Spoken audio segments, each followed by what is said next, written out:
बिस्मिल्लाहिर्रहमानिर्रहीम अस्सलाम वालेकुम और वेलकम बैक जनाबे वाला। आज हम लोग लेक्चर नंबर 2 ऑफ CCNA 3.0, मेरे ख्याल में इसको CCNA 3.0 नहीं कहना चाहिए। किधर गया भाई आइकन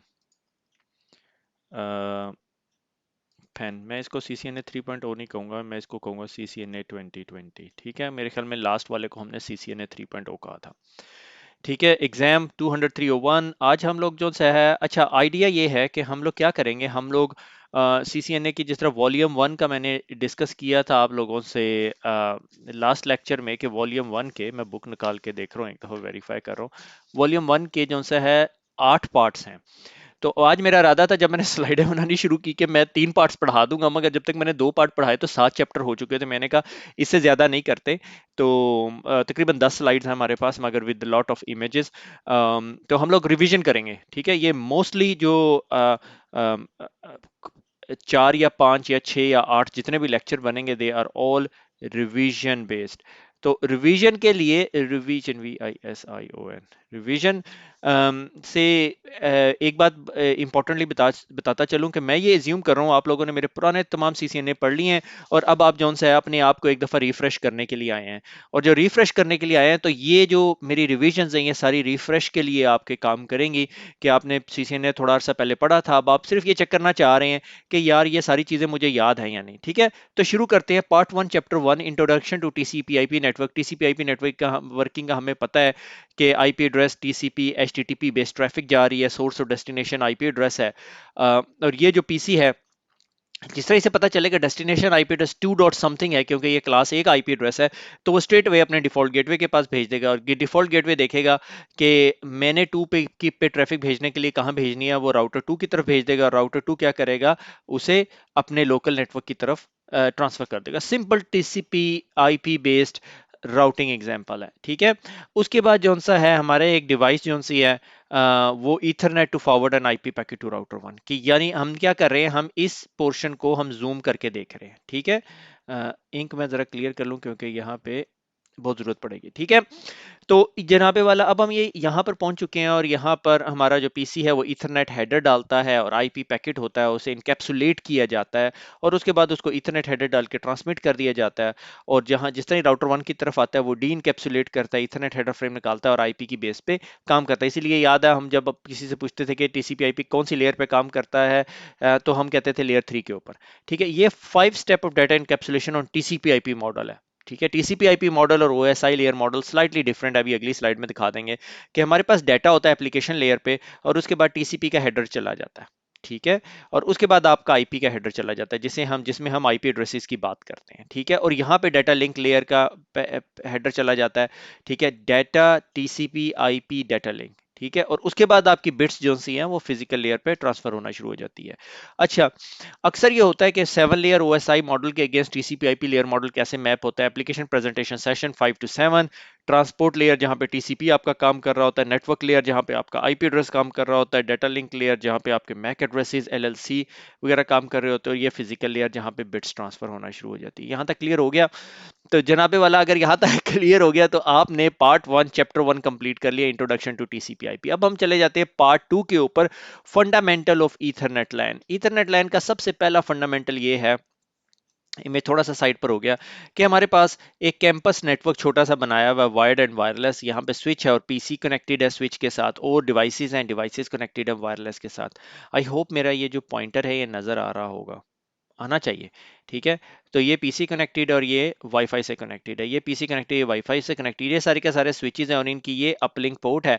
और अपलिंक पोर्ट जो सी है, ये आपकी स्विच में जा रही है, स्विच से आगे आपका राउटर है, और router rest of the network पे लेके जा रहा है। कभी कभी मोस्टली ये होता है कि ये स्विच और ये पूरे का पूरा राउटर जो सा है आपका लेयर 3 फंक्शनैलिटी परफॉर्म कर रहा होता है। यहाँ तक पहुंच गए हम लोग।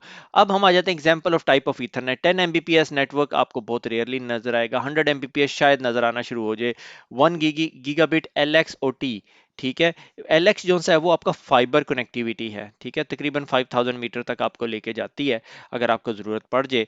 और नॉर्मली अब क्या हो रहा है कि 1 गिग ईथरनेट और 10 गिग फाइबर के लिंक्स यूज हो रहे हैं। यहाँ पे इसने 10 गिग फाइबर का जिक्र नहीं किया हुआ। ठीक है, नॉर्मली यहाँ पर आपके पास 10 गिग फाइबर होती है। ठीक है, अच्छा, ये आप लोगों के ट्रिपल आई ट्रिपल ई के स्टैंडर्ड्स हैं। ये केबल की मैक्सिमम लेंथ है, हमने टेनुएशन लेंथ का जिक्र किया हुआ है। ठीक है, दोबारा इंक क्लियर कर लें। अच्छा, ये जौन सा है मैक एड्रेस विद यूओआई के हर ऑर्गेनाइजेशन को जौन सा है यूनिक आइडेंटिफायर मिला होता है 24 बिट का, और वेंडर जौन सा हर कार्ड को 24 बिट असाइन कर देता है। ये बिट्स है, हेक्साडेसिमल में जौन सा है 4 बिट में एक वैल्यू डिफाइन होती है, तो इस वजह से वो 6 for the 24 66, यानी आपसे अगर क्वेश्चन किया जाए कि मैक एड्रेस कितने बिट्स का है तो आप बताएंगे 48 बिट्स का। और एग्जाम्पल जो मैक एड्रेस की है वो ये यहाँ पर आपको नीचे दे दी है। ठीक है, हर इंटरफेस को एक मैक एड्रेस दिया होता है। सही हो गया। आज मेरी थोड़ी लाइनें ना सीधी नहीं है। उसके बाद ये comparison between UTP multi mode SM single mode ethernet cable. ठीक है, रिलेटिव कॉस्ट ऑफ केबलिंग। ठीक है, यूटीपी की कॉस्ट ऑफ केबलिंग कम है, मीडियम मोड की ठीक है, सिंगल मोड की भी मीडियम है। Relative cost of switch port low medium medium, ये उसने थोड़ा सा डिस्टेंस करना शुरू कर दिया। सिंगल मोड 40 किलोमीटर तक आप नॉर्मली जिस नेटवर्क में काम करेंगे सीसीएनए करके, वहाँ 40 किलोमीटर वाले इशू नहीं है। आप मोस्टली जो सा है यूटीपी और मल्टी मोड इस तरह की कैटेगरी के अंदर काम कर रहे होंगे। ठीक हो गया। अच्छा, इधर से आगे वो मेरे ख्याल में आपको ले जाता है हब फाइबर के ऊपर। ठीक है, transmission to the multi mode fibre. आपको अच्छी तरह याद, मुझे अच्छी तरह याद है, टोटल इंटरनल रिफ्रैक्शन एंगल पढ़ाए थे मैंने, क्रिटिकल एंगल। तो ये क्लैडिंग है और ये कोर है। कोर के अंदर एलईडी से बीम ऑफ लाइट जा रही होती है। अभी रिसेंटली हम लोगों ने एक नेटवर्क लगाया है जिसमें 40 गिग के अपलिंक्स और 10 गिग का ईथरनेट टू द डेस्कटॉप दिया है, तो उसके अंदर मोस्टली फाइबर यूज हुई 40 गिग के अपलिंक्स के अंदर। ठीक है, उसके बाद using the pair each transmit with 10 and 100 meg के 1236 का जो चक्कर मैंने आप लोगों को बताया हुआ है कि पिन 1 2 जो सी है वो ट्रांसमिट 1 और 3 एंड 2 एंड 6 जो सी है वो one one and two and three and six. ठीक है, one twisted pair and second twisted pair, एक भेजती है दूसरी रिसीव करती है, एक भेजती है दूसरी रिसीव करती है। ठीक हो गया। अभी जो पीओई है उसके अंदर कुछ और केबल जो सी हैं यूज हो रही होती हैं, मगर जब उसे 10 गिग के साथ ओवर पीओई यूज करना पड़ता है तो थोड़े मसले आने शुरू हो गए हैं। ठीक है, मगर उसके उसके कुछ सॉल्यूशंस भी हैं which is beyond the scope of this CCNA. अच्छा, उसके बाद आ जाता है कि ये diagram straight through and cross over cable की बात कर रही है। क्रॉस ओवर केबल जब सिमिलर डिवाइसेस को कनेक्ट कराते हैं, मगर आजकल ऑनेस्टली स्पीकिंग आपको क्रॉस ओवर केबल नहीं यूज करनी पड़ती। आपकी ये जो केबल और ये वाली जो केबल है और ये वाली जो केबल है, ये दो सारी की सारी जो केबल्स हैं ये फाइबर केबल्स हैं, और मोस्टली ये वाली जो कनेक्टिविटी आपकी हो रही है या ये वाली कनेक्टिविटी हो रही है, ये सारी स्ट्रेट थ्रू केबल्स के जरिए हो रही है। ठीक हो गया। आगे चलते हैं जी, जनाबे वाला चैप्टर 2 खत्म कर लिया, अब हम चैप्टर 3 पे पहुंच गए, फंडामेंटल ऑफ वैन एंड आईपी एड्रेसेस। ठीक है, फंडामेंटल ऑफ वैन एंड आईपी एड्रेसेस क्या कि सीपीई कस्टमर प्रीमिसेस इक्विपमेंट, आपके पास राउटर लगा हुआ है और सर्विस प्रोवाइडर के पॉप तक आपका फाइबर ईथरनेट एक्सेस लिंक बना हुआ है। ठीक है, और आपका डिफॉल्ट राउट जो सा है वो पॉइंट टूवर्ड्स आईएसपी और आईएसपी उससे डील करता है। सही हो गया। इसी तरह उसके अंदर अब आपको थोड़ा सा राउटिंग का मसला बताता है कि पीसी कहता है कि मैंने जो सा है कि ईथरनेट पैकेट बनाया, आईपी पैकेट उसके अंदर था और उसने अपने डिफॉल्ट गेटवे राउटर 1 की तरफ भेज दिया, और राउटर 1 ने जिस तरह ही वो पैकेट देखा, क्योंकि इस पैकेट का अपेरेंटली यहाँ पे दिखाना चाहिए इसे कि डेस्टिनेशन ये है 150.154.0। ठीक है, तो इससे पता चल रहा है /24 की सबनेटिंग हुई होगी। ठीक है, तो 4.0 पे जाने के लिए वो इस राउटर 1 के राउटिंग टेबल में पड़ा हुआ है कि 150.152.7 पे भेजना है, तो 150.152.7 पे भेजता है। 2.7 को पता है कि मेरे फास्ट ईथरनेट 0/0 जो कि ये इंटरफेस है, इसके ज़रिए से ये पैकेट निकलेगा और वो नेक्स्ट हॉप पे जाएगा इधर। ठीक है, तो ये इसका नेक्स्ट हॉप है, इधर जाएगा। जिस तरह वो इस राउटर तक आएगा, राउटर 3 राउटिंग टेबल देखेगा और पता चलेगा जी 0/0 पे, और वो इस पीसी तक पहुंच जाएगा। ठीक है, यानी ये सारी की सारी कार्रवाई है। ठीक है, यहाँ पे ये थोड़ा सा टच करता है एचडीएलसी प्रोटोकॉल को, मुझे अच्छी तरह याद, हमने डिस्कस किया हुआ एचडीएलसी प्रोटोकॉल। ठीक है, अच्छा, उसके बाद हम आ जाते हैं सिमिलर सिनेरियो में कि यहाँ पे क्या हो रहा है भैया।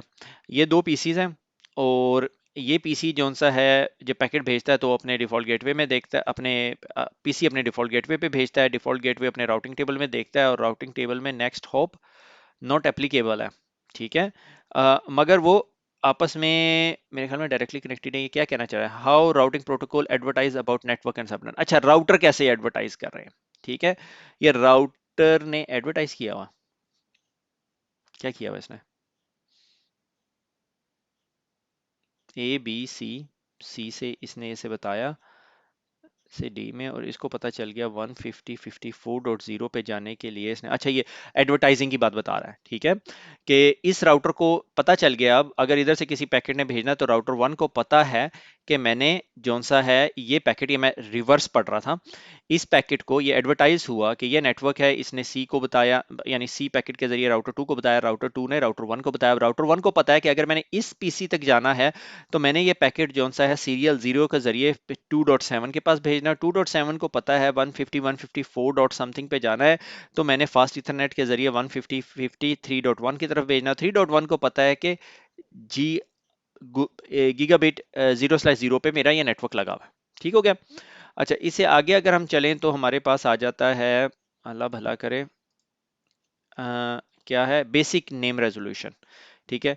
ये थोड़ा सा फोकस करने के लिए मैंने पहले डिलीट की वो इमेजेस लगाए थे, मगर वो मेरी सारी स्लाइडें खराब हो गई, ठीक है, कि मेरा अगर एक पीसी है और उसने एक सर्वर की तरफ जाना है तो वो पीसी क्या करता है, IP address of a server find out करने की कोशिश करता है, ठीक है, और वो डीएनएस सर्वर की तरफ जाता है, ठीक है, और डीएनएस सर्वर जो सा है आपको, आप सर्वर का आईपी एड्रेस दे देता है और उसके बाद आप अपना पैकेट जो सा है सर्वर तक पहुंचा देते हो, ये आपका सर्वर है, ठीक है, this is a standard TCP communication. अच्छा, अब हम आ जाते हैं चैप्टर 4 की तरफ, जो पार्ट 2 है, यूजिंग कमांड लाइन इंटरफेसेस।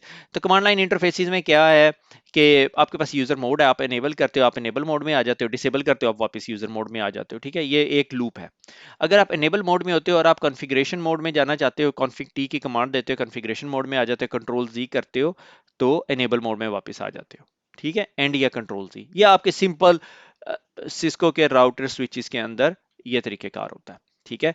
अच्छा, डिवाइस को कनेक्ट करने के लिए क्या करना पड़ता है कि आपका जो पीसी या लैपटॉप है उस पे सीरियल या यूएसबी केबल है, मुझे अच्छी तरह याद है जब मैंने सीसीएन ने पढ़ाया था तो उसमें केबल की पिक्चर भी अपलोड की हुई थी।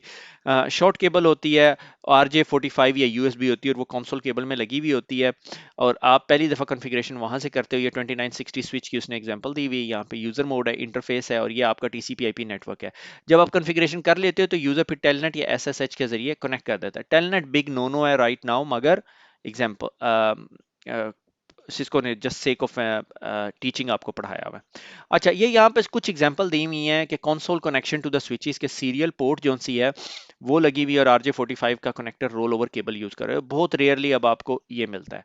ये अब बहुत कॉमन है, यूएसबी पोर्ट से यूएसबी कन्वर्टर है, उसके आगे रोल ओवर केबल लगी हुई नीले से रंग की, या फिर यूएसबी के कंसोल टू यूएसबी कंसोल भी केबल आपको मिलती है। मोस्टली आप ये दो सिनेरियोज अब आपको रियल लाइफ में नजर आते हैं। इंक क्लियर कर लूं? अच्छा, उससे अगली है स्लाइड हमारी के host name configuration, name of a mode किधर, आप ग्लोबल मोड में बैठे हुए हैं, ठीक है, और context setting command to reach config T, ठीक है, कॉन्फ़िग टी कर देते हैं तो ग्लोबल मोड में चले जाते हैं। अगर आपने line console 0 line VTY 0 to 5 तो ये आपकी लाइन है कंसोल लाइन, जब आप कंसोल लाइन लेते हैं तो आप कॉन्फ़िग लाइन में बैठे हुए होते हैं। इंटरफेस में जाना हो तो इंटरफेस टाइप इंटरफेस FA 0/1 कर देते हैं, इंटरफेस मोड में आ जाते हैं। अगर VLAN मोड में जाना हो तो VLAN का नंबर लिखेंगे तो VLAN में चले जाएंगे, ठीक हो गया, ये यहाँ तक क्लियर हो गया। आगे चलते हैं। आगे वो दोबारा थोड़ी सी डिटेल बता रहा है, ठीक है, एनेबल मोड में आप हैं, ठीक है, ये जो एनेबल मोड है जिसकी हम बात करते हैं, एनेबल मोड है, कॉन्फ़िग टी किया, ग्लोबल कॉन्फ़िगरेशन मोड में या कॉन्फ़िग टर्मिनल मोड में चले गए, ठीक है, और वहां से इंटरफेस मोड में जा सकते हैं, VLAN मोड में जा सकते हैं, लाइन कंसोल में जा सकते हैं, लाइन VTY 0 to 4 में, और एंड और कंट्रोल जी करें तो अब वापस आप एनेबल मोड में। ये जो काम हमने यहाँ पे किया है वो ये यहाँ पे करके दिखा रहा है, मगर इसने ये मोर होलिस्टिक पिक्चर है आपके लिए, सही हो गया। अच्छा, स्टार्टअप कॉन्फ़िग और रनिंग कॉन्फ़िग। स्टार्टअप कॉन्फ़िग जिसका पता है, initial configuration used any time the switch reloads, ठीक है, कि startup config non volatile RAM में है। रनिंग कॉन्फ़िगरेशन आपकी रनिंग है, अगर आप रनिंग कॉन्फ़िगरेशन में कोई चेंज करते हो, स्विच रीस्टार्ट कर देते हैं या राउटर रीस्टार्ट कर देते हैं, वो कॉन्फ़िगरेशन सेव नहीं हुई होती जब तक कॉपी रनिंग टू स्टार्टअप या राइट मैम की कमांड लिख दें, तो वो इस चीज को उठा के यहाँ पे पेस्ट कर देता है, सही हो गया। आगे चलते हैं, चैप्टर नंबर हमारा 5 आ गया। मैं एक सेकंड के लिए ब्रेक ले लूं। सही हो गया। एनालाइज ईथरनेट लैन स्विचिंग। अब हम लैन स्विचिंग की बात करने लगे। होता यह है कि स्विच अपने पास एक मैक एड्रेस टेबल मेंटेन करता है और उसके ऊपर मैक एड्रेस और उसका आउटपुट इंटरफेस है। अगर स्विच को नहीं पता, ठीक है, तो स्विच जो है उसको ब्रॉडकास्ट कर देता है, ठीक है। सिंपल बिहेवियर ऑफ स्विच है कि फ्रेड ने अगर एक पैकेट भेजना है टू बार्नी को, तो उसका डेस्टिनेशन मैक एड्रेस है 0200, ये मैक एड्रेस है, ठीक है, ये मैक एड्रेस है। जो हमने देखा था 48 बिट का जो पीछे पड़ा है अभी। FA0/1 पे आया, और FA0/1 से आया और उसे पता चला जी ये इसकी डेस्टिनेशन ये है, इसे पता है FA0/2, वो पैकेट को FA0/2 पे भेज देता है, ठीक है। फ्रेम कम्स टू FA0 से destination forward out to FA0, filter do not send on F8 F03 और 04। फिल्टर लगा हुआ है 03 और 04 पे नहीं भेजना, क्योंकि उसे पता है कि 03 और 04 पे ये डिवाइसेस हैं, ऑलरेडी कनेक्टेड हैं, तो उधर नहीं एग्जिस्ट करता। अच्छा, उसके बाद switch learning empty table adding to entries, कि अगर स्विच जोन सा है उसको रिस्पॉन्सेज मिलने शुरू होते हैं, जिस तरह उसे रिस्पॉन्स मिला नंबर 1 का, तो उसे पता चल जाता है, वो अपना मैक टेबल अपडेट कर देता है 0/1 पे, ये पीसी है क्योंकि यहाँ से मुझे फ्रेम मिला है। अगर बार्नी रिप्लाई करती है तो बार्नी के जो FA0/2 है उसकी एंट्री उसके पास आ जाती है। तो स्विच जोन सा है लर्निंग कर रहा होता है कॉन्टिन्यूसली। हमने लर्निंग स्टेट्स वगैरह पढ़ी थी CCNA के पहले लेक्चर्स के अंदर, तो उसकी हम डिटेल में नहीं जा रहे। Show MAC address table dynamic, तो ये तमाम डायनेमिक एंट्रीज जो सी आपके स्विच के अंदर जो पड़ी हुई हैं वो सारी दिखा रहा होता है। आप स्टैटिक एंट्री भी डाल सकते हैं, ठीक है, इट्स नॉट रिकमेंडेड, मगर कभी कभी आपको स्टैटिक एंट्रीज डालनी पड़ती हैं, ठीक है। आगे चलेंगे basic switch management. Basic switch management क्या है कि आप कॉन्फ़िग टी में चले गए, टर्मिनल मोड में एनेबल सीक्रेट लव, आपने एनेबल सीक्रेट वो कर दिया। इस थोड़ा सा मैसेज देता है, ये मैसेज पढ़ने वाला है, I am not gonna to go into. Line console 0 के अंदर पासवर्ड फेथ लॉगिन एग्जिट, ठीक है, लॉगिन एनेबल कर दिया कंसोल के जरिए। Line VT5 0 to 15 password hope login and, ठीक है, ये आपने टेलनेट एनेबल कर दिया, ये आपने कंसोल एनेबल कर दी, सही हो गया। अगर आप जब टेलनेट करते हैं तो आप SSH के डिस्कशन के बगैर नहीं जा सकते, तो उन्होंने स्लाइड डाली हुई है कि होस्ट नेम स्विच 1, ठीक है, डोमेन नेम आपको देना पड़ता है, क्रिप्टो जनरेट की RSA जनरेट करना पड़ता है, इनक्रिप्टेड की, ठीक है, और उसके बाद like telnet user name password ये सीक्रेट और आगे पासवर्ड है ये, ठीक है, और line VT 0 to 4 log in local, ठीक है। Login local transport input SSH नहीं है इसके अंदर, मेरे ख्याल में ट्रांसपोर्ट इनपुट SSH भी होनी चाहिए इसके साथ, उसने की नहीं, गलती की है सिस्को ने मेरे ख्याल में। एनीवे उसके बाद हम लोग आ जाते हैं चैप्टर नंबर 7 की तरफ। कॉन्फ़िगरिंग या स्विच इंटरफेस, हमें पता है इंटरफेस कैसे कॉन्फ़िगर होता है। Interface FA0/1, duplex full speed 100, और अगर आपने इंटरफेस रेंजेस कॉन्फ़िगर करनी है, बहुत कॉमन है, कोई नेटवर्क इंजीनियर कंप्लीट नहीं है जब तक ये काम नहीं करता। इंटरफेस रेंज FA0/11 से लेके 20 तक, तो 11 से लेके 20 तक तकरीबन 10 इंटरफेसेस आपने सिंगल कमांड के साथ कॉन्फ़िगर कर दी है, सही हो गया। अच्छा, इसके बाद एक और कमांड आ जाती है शट नो शट की। ये यहाँ पे शट डाउन कर रहा है इंटरफेस 0/1 को, और change state to administratively down, यानी एडमिनिस्ट्रेटिव स्टेट इंटरफेस की डाउन कर दी गई। अच्छा, ये कुछ लाइन स्टेट है। अगर एडमिनिस्ट्रेटिव डाउन का मतलब है protocol status down, interface status disable. Simple down का मतलब है कि नॉट कनेक्टेड है। Up and protocol status down है, not expected on LAN switch physical interface, not expected on LAN switch physical interface. मुझे नहीं पता ये क्या कहना चाह रहा है यहाँ पे। Line status up, protocol status down हो, not expected on line switch physical interface. मेरे ख्याल में जब आप वीलन बनाते हो और उसका इंटरफेस नहीं, I can't think of it right now, देखना पड़ेगा। डाउन और एरर डिसेबल हुआ हुआ हो तो पोर्ट डिसेबल स्टेट में गई होती, कभी स्पैनिंग ट्री की वजह से भी जा सकती है, मैक एड्रेस सिक्योरिटी लगाने की वजह से भी जा सकती है।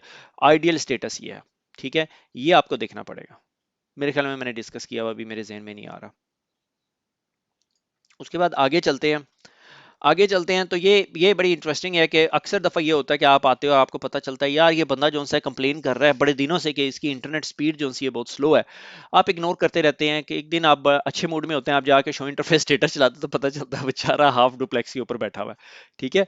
तो बहुत सारी रीजन हो सकती हैं, उसकी क्या वजह हो सकती है, I'm not gonna go into it, मगर it can be a dodgy cable, it can be switch ने किसी वजह से उसे पकड़ लिया है ऐसे ही, सही है। बहुत सारी रीजंस हैं and I've come across in my life के ये सिचुएशंस होती हैं।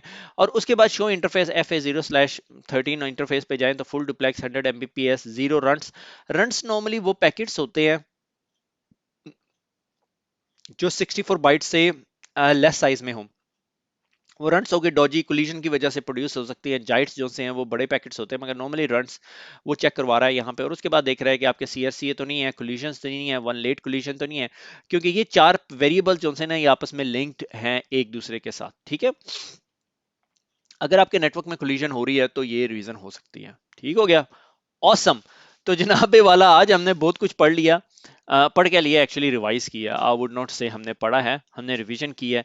Please make sure you give me feedback, okay, feedback. क्योंकि आज जौन सा है, क्या तारीख है आज, अल्लाह भला करे, आज मार्च की 8 तारीख है, 8 मार्च 2020। जो लोग 2021 में ये लेक्चर सुन रहे हैं, परेशान ना हो, ये आउटडेटेड नहीं है।